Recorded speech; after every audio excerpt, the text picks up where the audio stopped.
Good evening. It is May 6th, 2025. This is my weekly A Course in Miracles and Tibetan Dzogchen teaching. And sometimes I include other quotes from other enlightened beings. And tonight we're getting a whole thing from an enlightened being called Dr. Sue Morter, Morter. And she's written a book called The Energy Codes.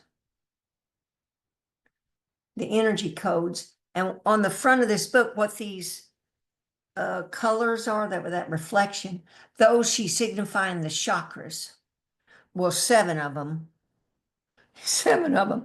But anyway, so welcome God Barbie, welcome God Chaz, welcome God Leon, welcome God Ed, welcome God D, and little Lucas, he's around there somewhere.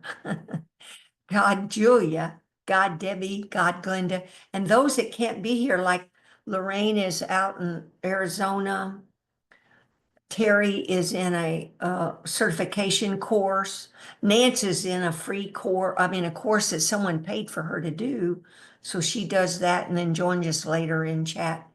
But, Danelle, Joan, Joanne, Angela, Susan A., Jerry, Debbie, let's see, Liz sometimes. You're in our hearts. And here comes Corinne. You're with us.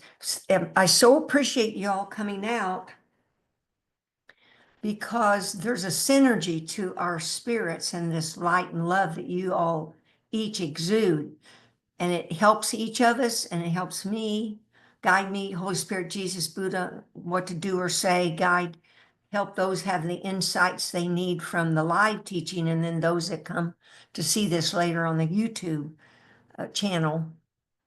But tonight's teaching is mainly based on, I just did a 3-day Zoom retreat with this Dr. Sue Morter.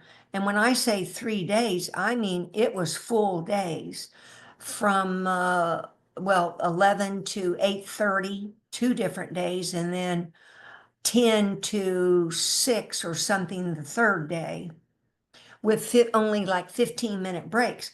And what I've found anytime I've done something like this is just the same thing we do here, even, is you kind of lean back.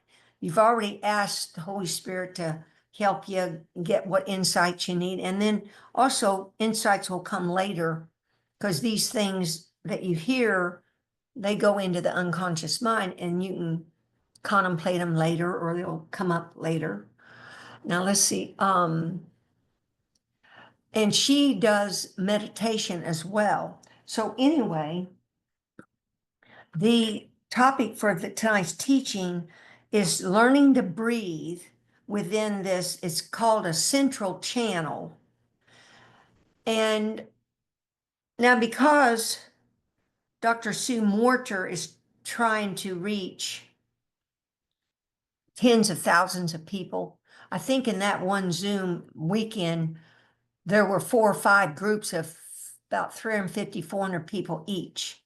I mean, this woman is teaching on a grand scale, but she has to kind of moderate some of these things she says, because she went to India and learned to meditate and was taught Tibetan.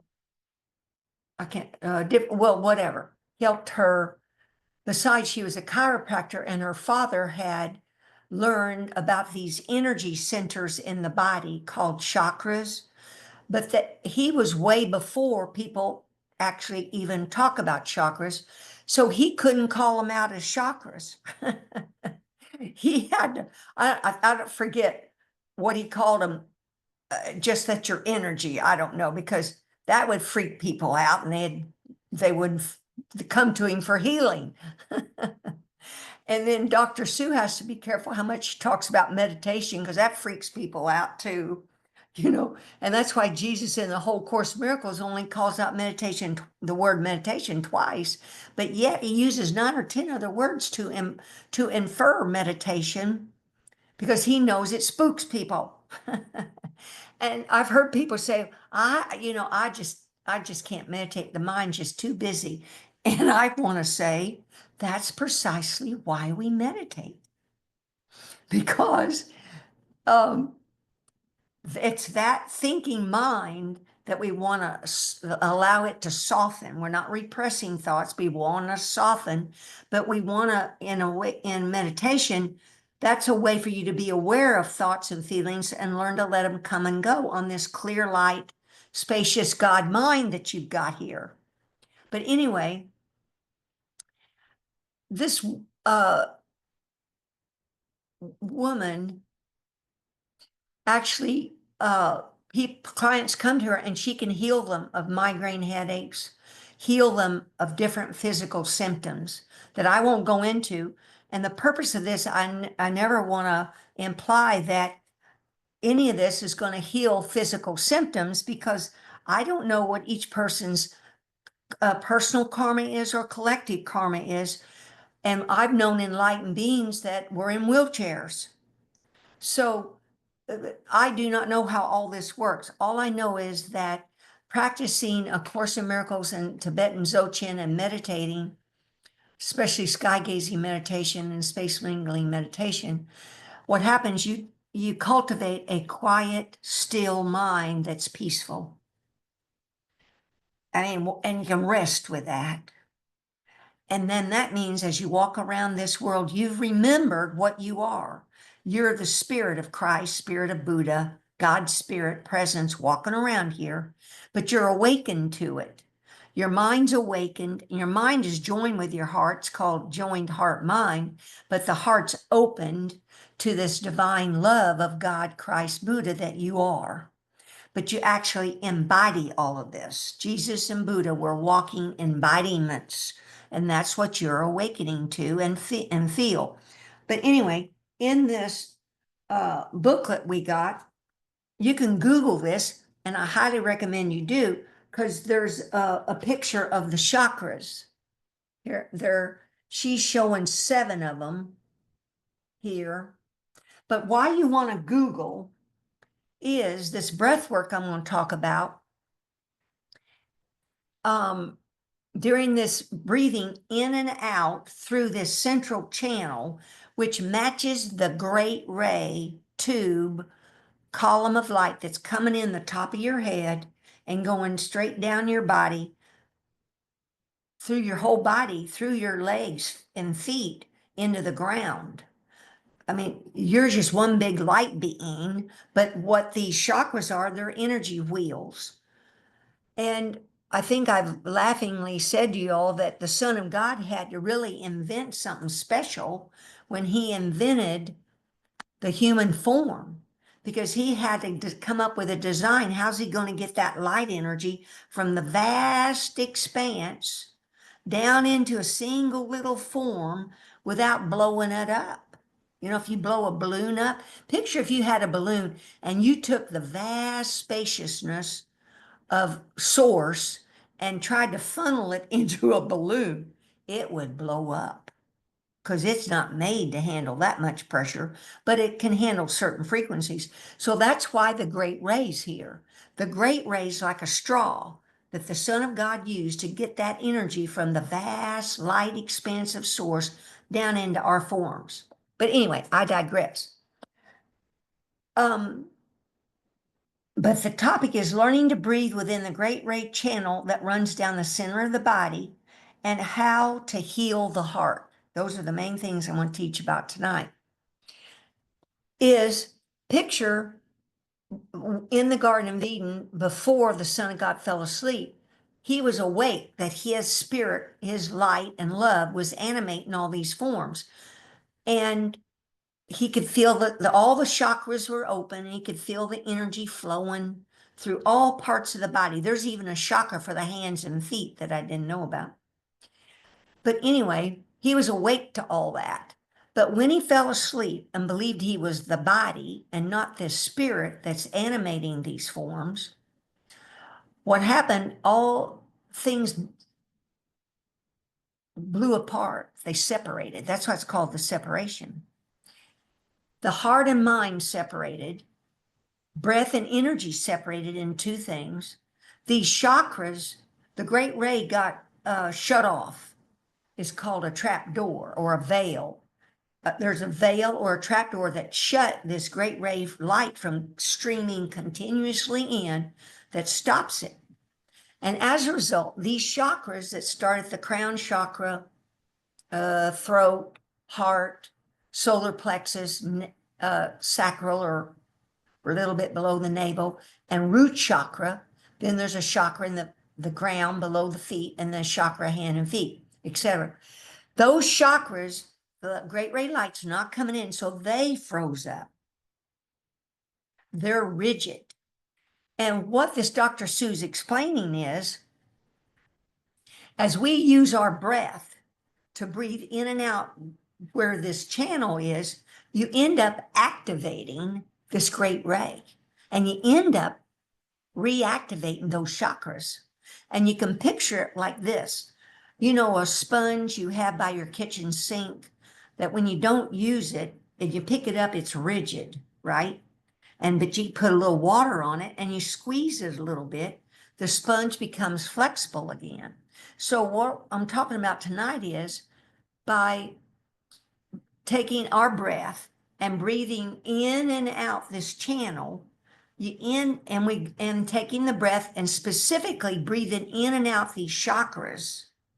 But you got to know the name of them and where they're located. So that's why I recommend you Google it, because they're all lined up here, but they're clogged up because they're not getting the light, but they're also clogged up due to these life experiences we've had that haven't been so good sometimes, called trauma, or just our plain judgments of judging our brothers and sisters as we live here. But picture, as we breathe, I'm just going to take the heart chakra, take the heart muscle, breathe in and out of that heart muscle. That breath acts like water to that sponge. That breath is making the heart muscle less rigid. And then what Dr. Sue taught, there's 4 anchor points. One is at the third eye, one at the throat, one at the heart, and one right below the pelvis area called the pelvic bowl or sphincter muscles. You know, the muscles you can restrict that you want to cut off urination. So I'm not kidding you, it might be 50 times over the 3 days when we're going to meditate or do something. You got to take the breath in. It comes from 2 inches below the navel. It's called a belly breath. Taking that breath in, and the breath comes in up this central channel, and we go as far as above the head, but I'm not going to do that now. But as that breath comes up the channel, this is not easy, but you want to squeeze that sphincter muscle below your pelvis, just lightly squeeze it, nothing hard. And the heart, you want to squeeze that, and you do that by your shoulders, kind of, let's see, are like flat, but you pull the shoulders back, and you picture there's like a ligament or attaching the heart to the spine. And you want to kind of squeeze that heart muscle, and then you squeeze the throat and squeeze the third eye. Now, I know it's not easy, but practice, you'll learn to do it. So it's like this sponge next to your kitchen sink. If you got to squeeze it with your hand with the water, squeezing it makes it flexible, but adding water makes it flexible. But you're putting your breath, and then you're putting your attention. I can't even describe how powerful attention, putting your attention on these chakras. As the breath goes up the channel, you just silently call out. With practice, you can do this. Those channels you're passing by. And guess what that does? Your attention also makes the chakras flexible. It softens them. It makes them flexible. And she taught us because she knows science. Now, I don't know the science, but basically what they found in quantum physics where they took a cell and got down to the cellular level where there's a central nucleus, but then they found the protons and electrons, circling around. Then they found they're finding smaller particles. One of them is called a photon. But there's all this space, which is what we are, which is space, this clear light. But what I want to explain is when they do tests, scientists do tests, and they want to know, is that particle a wave? I mean, is that photon a particle or a wave? And what they found was, depending on what scientist was observing the test, if he was wanting to see results that it was a particle, the photon would act like a particle. When the scientist was there and wanting to see if it acted like a wave and was thinking that, it acted like a wave. Now, what that proves, this is phenomenal, but what it proves is your attention, your belief changes everything. So these beliefs that we've had that we're a body, a separate body, our brothers and sisters are bodies, and all that we're not a spirit, these beliefs become hardened judgments and beliefs that are stored in these chakras, but also stored in your cells and in your body and in the central channel. And that's now, granted, we're whole, pure, and perfect in spirit, but we just need a little tweaking because we believe for this lifetime we're a body, right? So taking your attention to those chakras as you breathe up this central channel is powerful, because she says that attention causes the chakras to have like tentacles, little teeny, like little hairs that stick up. Well, they're tentacles because they're feeling that love, that attention you're giving them is love. They're starting to be enlivened, to feel the energy and light that they are, the love that they are. So between the breathing and then it's your attention. Oh, and you also knowing that that your breath, in and out breath, actually mimics the great ray light in and out. So that's the part where the breath and energy unites. So when you're breathing, just know that's your great ray light that's also moving within that channel. It's just miraculous. But anyway, now, so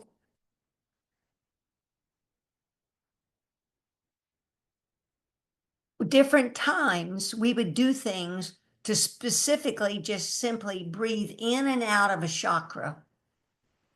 That's all. Just pick a chakra and you just breathe in and out of it. I mean, and depending on your intention, that you remember your light and this energy, that also affects, it knows whether you believe this or not. So your practice will get more solid as you go along. But now what else came to me to say is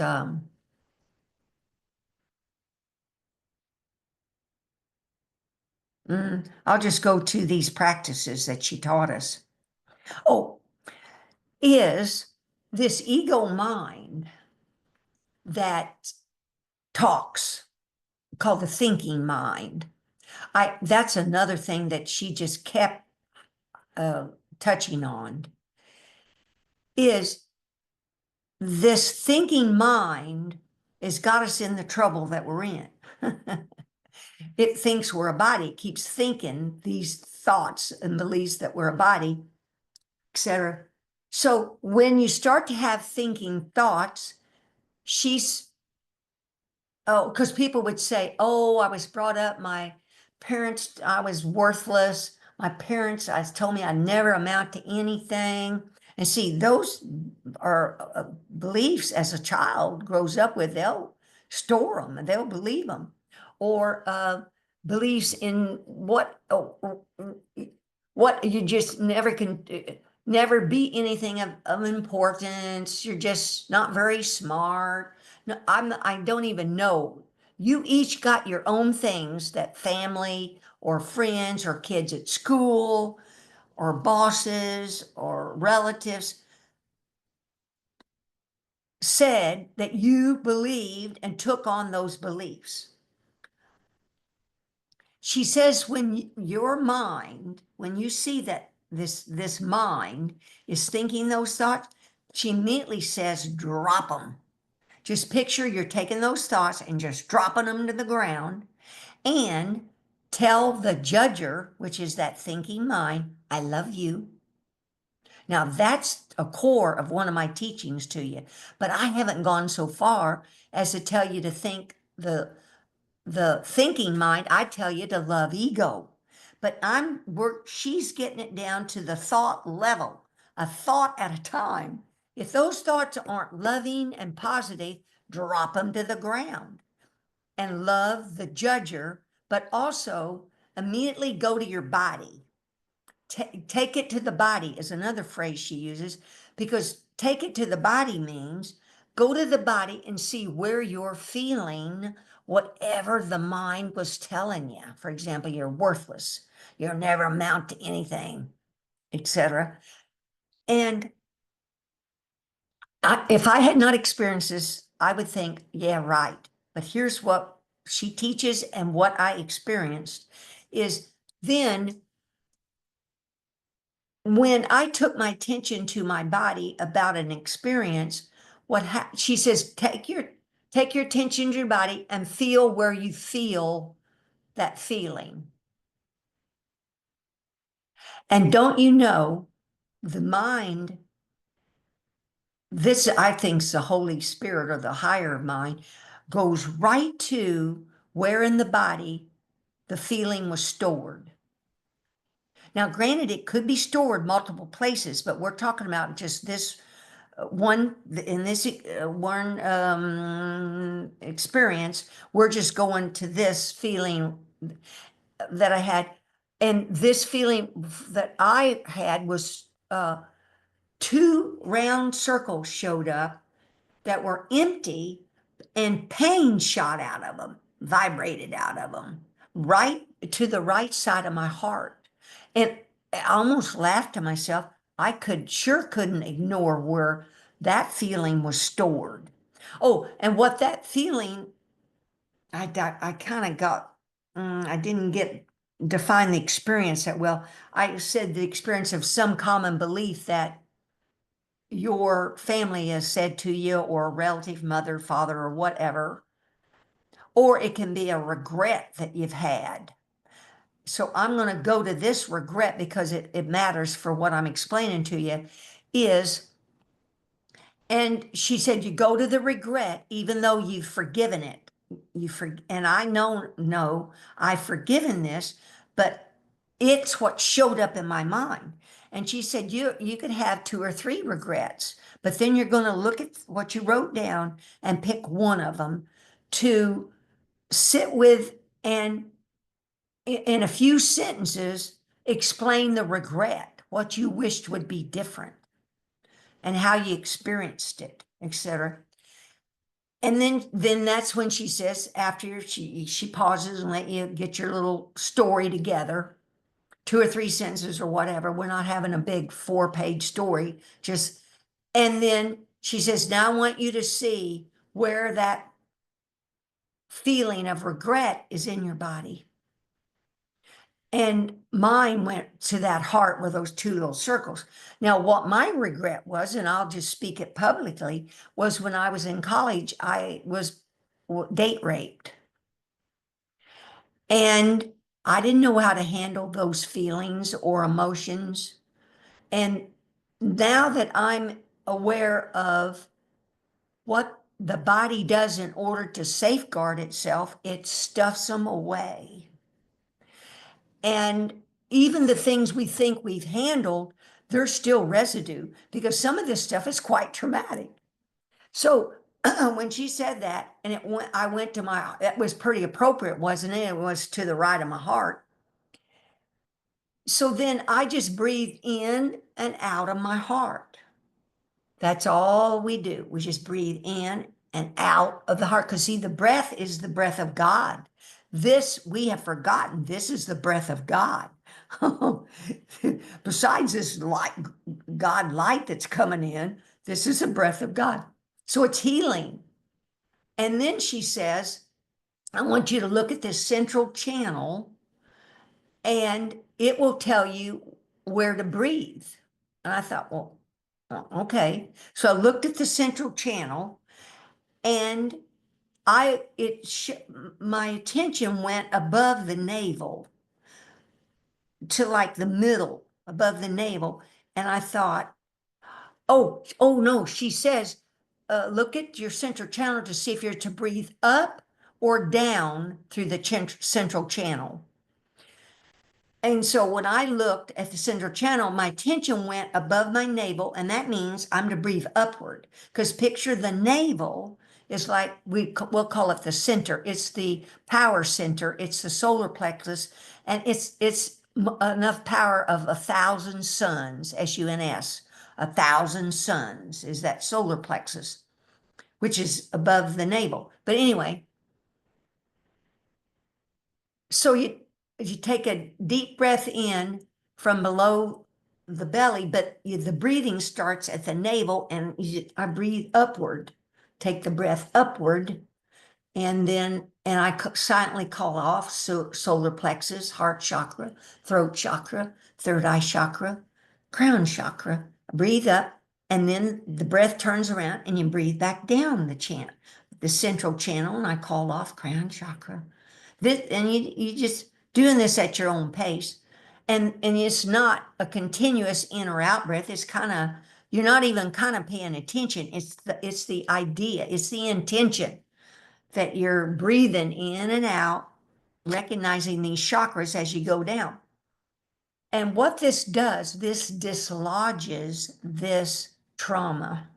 And I can testify to it, it works. This is so, okay, we'll stop there. Oh, now, then I've got in my email, I did a list of things that she says to practice. And that's throughout the day is to take your attention and breathe up and down this central channel, taking your attention to these chakras. And see, you're getting accustomed to breathing this way. This is your natural breath because you're breathing within your body. Your attention and everything's within your body. This is your natural God, Christ, Buddha breath that I'm talking about here. Okay, next she says, before your feet hits the ground in the floor in the morning, feel the vibration you choose. Now see, what she wants you to do is go within your body and even your heart and feel a warm feeling for your heart or whatever vibration you want to feel. See, this is attuning you to the frequencies and vibrations of light that I've been scared to talk about, but I'm no longer frightened about talking about this. This is part of our natural Christ, Buddha, God entity, essence, presence is this light and breath.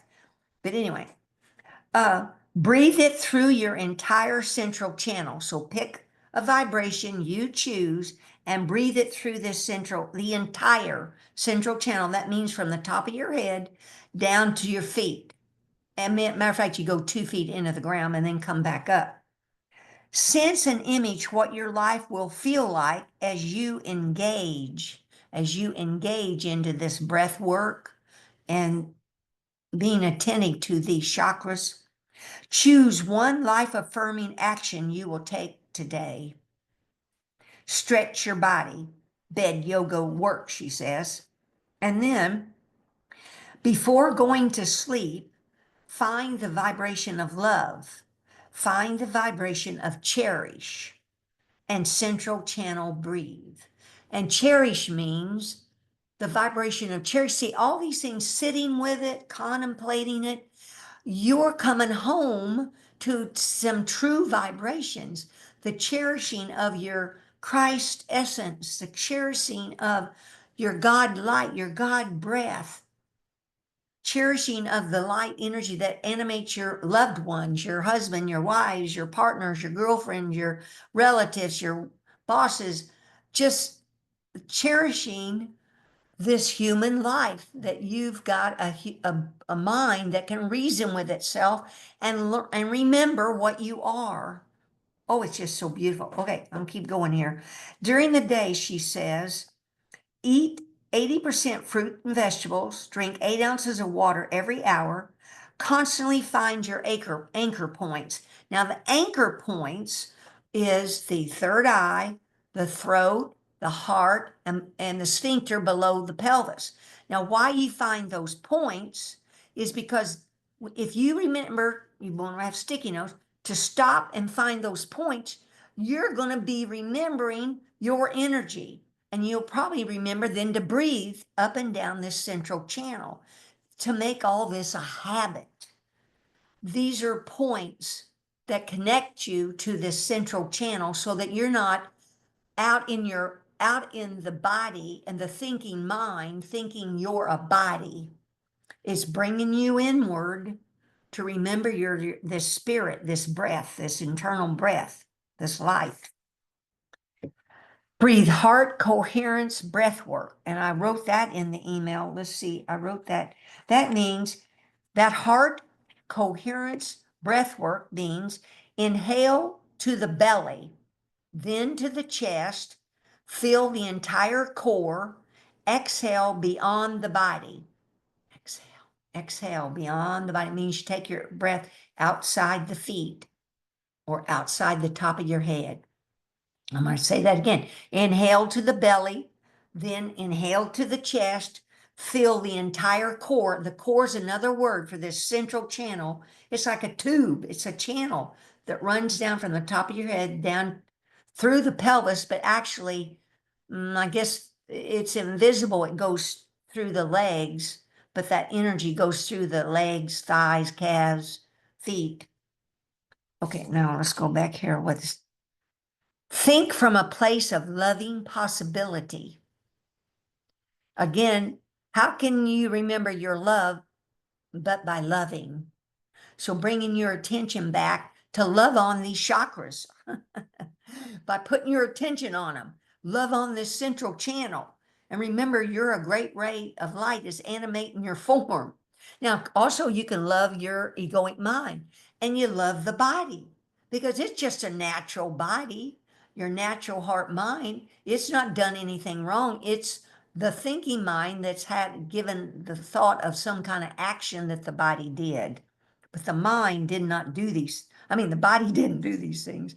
The body is just a vessel housing this great ray light energy, breath. Exercise your power to choose. Get your heart rate up to 120 beats per minute for 20 minutes. Sleep at least 5 hours uninterrupted. Doesn't mean you get 1 hour here and 1 over there and 1 there. 5 hours uninterrupted. Love one thing today that you normally would not. Now that's a high order. Remember the thing about, can you love the things you hate? I asked Holy Spirit that and he gave me a list. Because sometimes when we think we're on the awakening path, oh, I don't hate anything. Well, it's become so unconscious, knee-jerk. The egoic knee-jerk reaction is to sort and label and dislike things, have aversion, etc. But anyway, love one thing today you normally would not. Set up a daily meditation practice. And then when you're exercising, walking, doing daily activities, consciously do the central channel breathing. All right, let's see. What else? Now, because time, I want to be within this hour, I'm going to look here in my notes.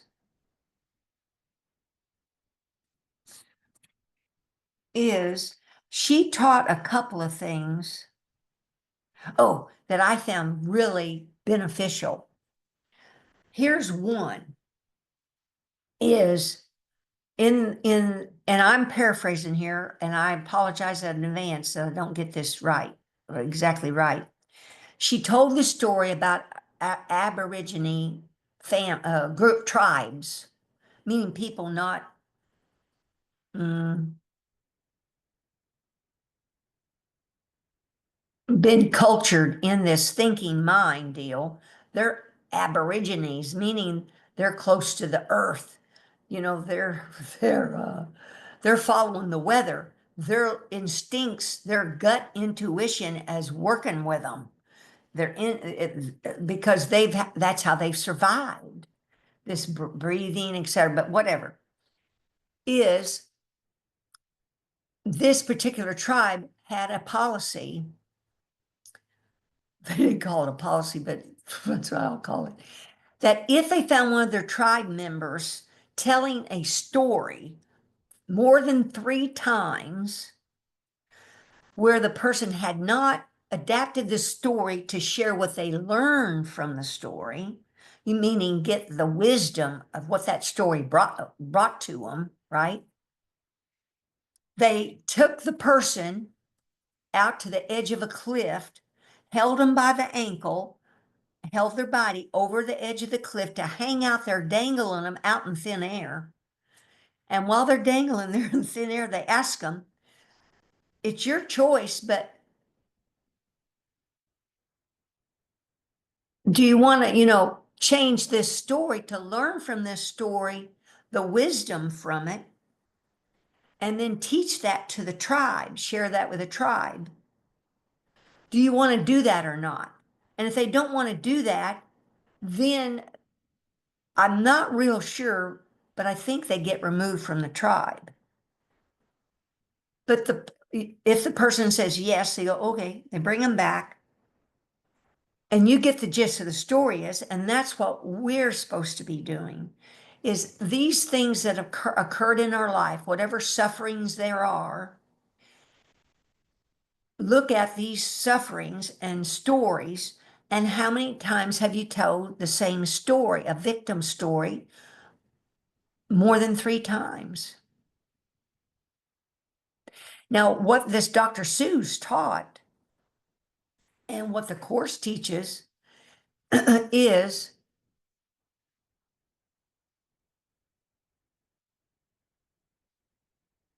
well, I don't know if the Course teaches it this way, but the more we ruminate on a story, retell the story over and over, how we were abused, or they did this, or they did that to me, and then this happened, and then that happened, and I got cut out of the wheel, or whatever. I don't know what the story is. That becomes this ingrained story that it's clogging up your central channel, probably clogging up some chakras too, because every time you tell it, maybe it goes somewhere else in the body. And the cells are getting picture, because in one mind moment, there can be a billion, I mean, in 1 second, there can be a billion mind moments. And all that means is the unconscious mind thinks so fast that it can judge so many things we're not even aware of. And these thoughts are getting stored in the unconscious mind and elsewhere. But in awakening, we want to be aware of when we're repeating a victim story and ask Holy Spirit to help us to relook at this, to relook at the story. How did that suffering help me? Due to that suffering, what I find, like that date rape, using that story now, it causes me to turn within. And how do I want to think about that man? How do I want to think about me? Am I spirit, clear light, love? Is that person God, spirit, love, pure light as well? In their essence, they are. I don't condone the behavior, but in our core, what do we believe they are? That, and the thing about if they had known better, they would have done better. And if I'd known better, I would have done better. But Jesus' advanced forgiveness, looking beyond the body to the clear light of spirit that's here, not the flesh. But can we turn these victim stories into that? Without that suffering, I might have had just a la-di-da life, no issues, no problems. Then I would think everything's hunky-dory. in the illusion. I would be living in the illusion, not realizing these are all projections from ego mind, that my true reality is this clear light spirit. I would never get the opportunity to choose again because I wouldn't think there's any problem. It's all beautiful, all hunky-dory, right? I'm not expressing this real well, but I think you're getting the point. Now, the next thing that she talks about, truly, you gotta just take a deep breath and relax. Because as I explain this, but Jesus says in the course, and I put the quote in my email about that the script is written. Let's see what he said. The script is written. Now, what in the world does that mean? Means any and all activities and things I'm doing have been pre-written. Now, how I've explained it before is, and I believe this, I think I don't know what the term is for that, a mathematical number that's endless, but I think there could be quadrillion, billion, trillion choices within the script. Because just the time I choose to leave my house to go to the grocery, I can get a thought and have to come back in and check that the water's off, or check that I close my sliding door or whatever. Or I get the thought, oh, these shoes aren't comfortable. I'll go change my shoes. Well, that changes when I'm out driving in traffic, when I'm at who I meet at the grocery store, what people I meet in their cars. That's just one little choice. But during the day, there's multitudes of choices. But in essence, though, the whole script, all the possibilities are there. So the possibility, look what happened with you all. You chose to go to the Course in Miracles, and then somehow you found me, and I'm incorporating Tibetan Dzogchen in this. And now this Dr. Sue Morter, who's bringing more angles into these truths. So I'm trying to present truths from a little different angle, so maybe you can practice a little deeper, a little differently. But what this story she told was called the bus stop experience, a conversation, the bus stop conversation. Now, I'd never heard this before, but as she told the story, I just bawled because this really touched my heart. So the bus stop conversation is talking about that each of us in our incarnation, when we came into this human form, before the incarnation of the light, the spirit into the embryo, the individuals that we would be around were collected together at a bus stop. Now picture the bus stop means we're just going to get on a bus and go somewhere. Well, we're going to get on the bus of light transmission and incarnate inside a form. But anyway, they're sitting at the bus stop. All the people, I can't say all the people, but maybe so, but the main people in your incarnation, that means your mom, your father, all these physical relationships you have, your husband, your wife, your partners, your bosses, your co-workers, you get it, your siblings, they're collected at the bus stop. And you all are having a conversation about who's going to do what to who. And you each agree who's going to do what to who. Now that means I agreed that man I would have date rape by that man so that I would experience this trauma that would later in my life help turn me to wondering how in a loving God would allow something like that to happen, or how does the mind work to hold these thoughts and emotions and turn within to question culture, to question things. But anyway, just picture what it would feel like to know that person is going to do something horrific in order to help another person. But it sure doesn't look like it's helping the other person when it's going on. So it gave me a whole nother way of looking at the people that look like they're the attackers. Now, I don't condone attack. I don't condone date rape. Don't get me wrong. None of this stuff. But that's part of the script that's written. There's no accident, the people that you're around. But you are the central figure to me. That's another thing Dr. Sue taught within this grouping of people that have collected around you, because you're practicing the course and maybe some Tibetan Dzogchen and other truths. You're the light. See, this light energy from this central channel, it ripples, it pulsates out to make a big oval sphere of pulsating light that's bigger than the universe. As you awaken, it's bigger than the universe.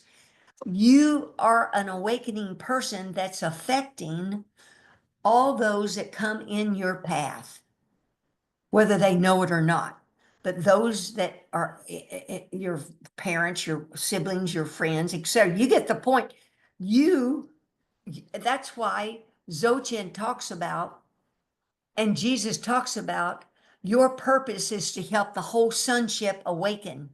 That doesn't mean we're missionaries, and that doesn't mean we're out there fixing people, but that you awaken to this great ray light and energy that you are, and this breath energy, and combine them. And this is breathing out. You become a still lake where, like, a pebble's dropped, and the pebble causes synchronistic ripples, huge, calm, peaceful, loving ripples that go out from you the size of the universe, where your light and love touches these individuals. No accident, they've showed up in your realm. It's just mind-blowing. Oh, man. But again, it's not the cards that we agreed upon or that we are dealt. It's how we play the hand.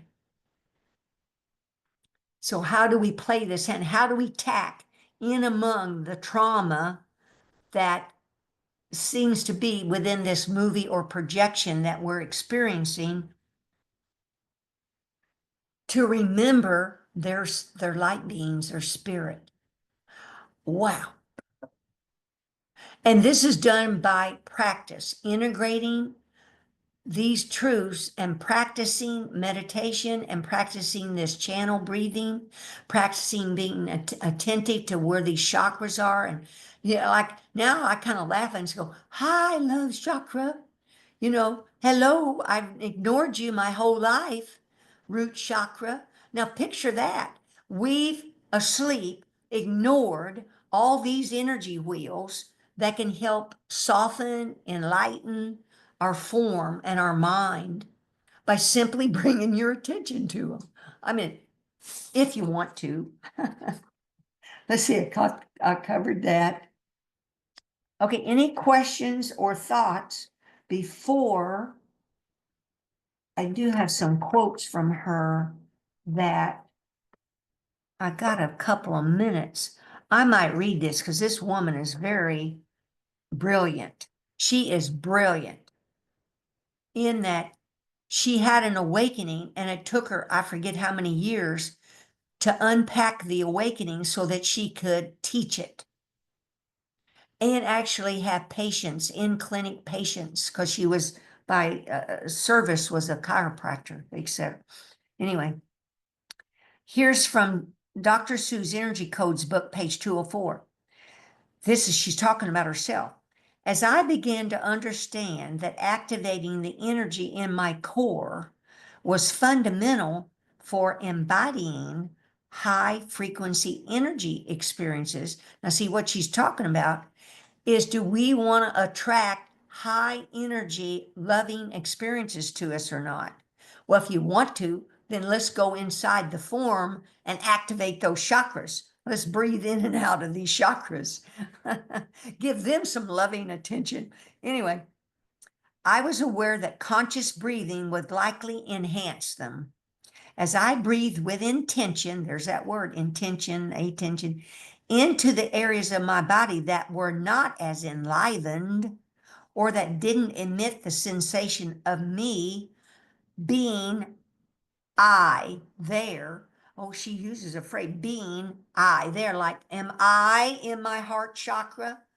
Because, yeah, picture your little body sitting in your heart cave, your heart chakra or your solar plexus chakra. Ooh, I live there. My spirits lives there. I mean, of me being I there. My hunch proved true. So I began to teach my patients and students various breathing patterns to awaken the areas of body that correlated to their symptoms and patterns. This practice awakened the consciousness of each chakra level, which had previously been dormant because no one was, quote, living in there. Don't you love that phrase? No one was living in there. Go live inside your chakra, your spirit, to do the awakening. No one was living in there to do the awakening of that chakra. Page 205. Focusing the mind on an area of the body and breathing into it at the same time allows us to awaken and be in that space. Because be with quotes, that's what the whole ball of wax of the Course of Miracles and Dzogchen is. Can you just be?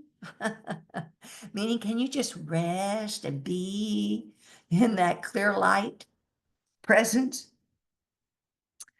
In that space and to begin living from there. The chakras are integral to this energy flow and interface with the breath to create transformation in the body and life. I forgot to say that.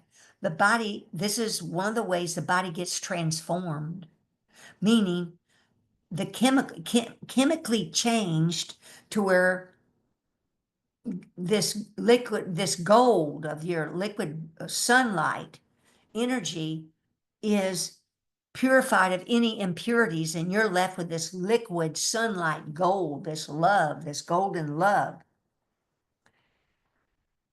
This is how we most quickly build the presence of the soulful self, she calls the Christ self soulful, and manifest meaningful change.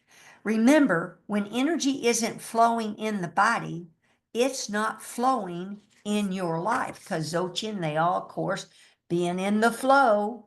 Are you with the flow or are you resisting the flow? Let's see what else she says here. Let's see what, page 4. In this code, we will emphasize the chakras, which are not simply centers of energy, but also anchor points that house levels of your consciousness. Now, see, I forgot that. There's levels of consciousness in this body, and the chakras or anchor points house these levels of consciousness. And in this book, she's got them. Let's see if I can read them to you. Just by simply knowing about them, see what's happening. All these layers are joining up. They're merging. They're no longer staying separate. This could be in the front of this fantastic book I got here from her. But there's an etheric consciousness. Let's see. Well, I know it's here. Oh, the energy field. Yeah. Spiritual, mental consciousness, emotional feeling, and etheric. Okay, let's see. Collectively, they are you, meaning these are the subtle, invisible consciousness in a slightly less physical, more energetic form. Exclamation point. Using the breath to enliven the chakras gives you the ability to change intentionally with ease and grace rather than through years of challenging storylines and lessons learned in suffering and pain. When the chakras aren't activated with our life force energy, they don't function properly, and that dysfunction is reflected in our external world. When their circuitry is activated, we experience far greater harmony in body, thoughts, and emotions. Oh, that reminds me. I forgot the key thing that she teaches. Remember, she had us think about whatever, some story or whatever it was, then see where in the body it should be healed. Well, she also calls that to where circuitry should be built, meaning where there's been gaps and separation between these energy chakras and the central channel. This circuitry starts to join them, merge them, transform them. But I just simply said about where my body was, that feeling being stored, that trauma being stored. And then she teaches, then you breathe in and out of that area. You just simply breathe in and out. That's all, in and out. And after you breathe in and out that area, maybe for a minute, then just picture this central channel and ask yourself, where does Holy Spirit want me to breathe, upward or downward? And just pause. And you'll get a feeling whether it's from the navel upward above the head or from the navel down below the feet. And then let me go back and digress. So let's go back. So when you've silently said the story, or you can say it out loud and ask, where in my body was that stored, and I can heal it. What do I want to explain? Oh, you may not get that painful throb that I felt. It could be subtle, and it just means wherever your mind's attention seemed to go, just go there and breathe in and out. It might be a part of your body, a shoulder. It might not be a chakra. I don't know. You just breathe in and out of that area. And then again, when you silently ask yourself, Holy Spirit, do you want me to breathe upward or downward in the central channel? Just pause, because what's happening, you're cultivating an intuition and gut feeling, your holy Christ Buddha knowingness, instinct, and you'll either kind of see it, a place, or you'll feel it, or you'll just simply get the word upward, I don't know, or downward. I don't know how the voice of Holy Spirit works for each of you. But when I'm explaining that, I'm realizing so many transformations happen when we start getting back inside the body where the chakras and the central channel is, and the great ray comes in and out. Then that's where the healing of mind, body, and spirit, mind, body, and speech and spirit can be transformed. And and there's multiple things going on. So don't just think you're healing one trauma feeling when you when you go and breathe in and out that one healing. It's healing other things in your body and mind. Okay, 8:02. Any thoughts? Thank you. Before we go, any thoughts or feelings or comments you want to share before I stop the recording? Now, then let's take time to go through the beings that are here and practice our advanced forgiveness, thinking of them as spirit, clear light spirit, which is called Trechid in Dzogchen, Trach, OD, I think is the spelling, which is seeing through, being through the form to the clear light of spirit or God spirit that's here. Plus, you can actually just say it to them. There's God Barbie, God Ed, God Chaz, God Leon. I love you, all you guys. And you would say God and I love you. And D, and God D, God Julia, God Debbie, God Corrine, God who's ever's here with via iPhone. And those that watch this video later, each of you are God. That's in lesson 183. Jesus says, call yourself by your name, God, because there's only God presence. It's not being arrogant or braggy or anything. This is just a fact. We don't go out and tell people that aren't within our group things like this because they might send you to the psych ward because they don't believe there's only God essence, God presence. But God essence, God presence has been camouflaged, dressed up in drag. It's called put on a costume. And look at all the different costumes each of us have here. Barbie's got a female costume.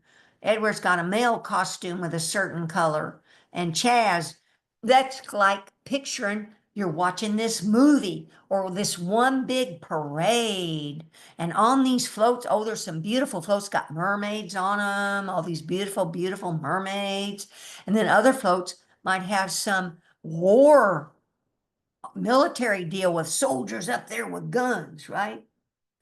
Well, all these are costumes that the spirit chose to incarnate in, and then the spirit chose what feelings and thoughts and beliefs to say and do. But underneath, we look through the costume to the clear light of spirit or that's here with us. Of course, we don't condone violence of any sort. We never put the body in harm's way. But what we're talking about here is the absolute truth. There's only God essence animating all these forms. Okay, so let's see. That came to mind.